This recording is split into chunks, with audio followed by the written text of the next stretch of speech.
Kasi kahit anong mangyari ay di ako mawawala ng pag-asa. Ayaw kitang pilitin kung di ka pa handa.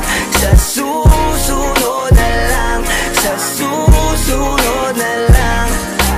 Ayaw ko na bibitin, kaya mabuti pang ako'y uuwi na lang. Sa susunod na lang.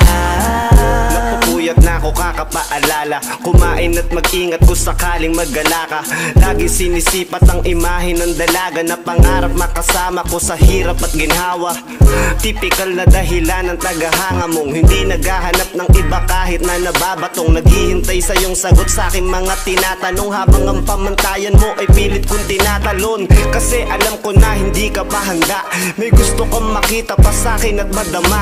Kaya eto ako naghahanda kung madapa.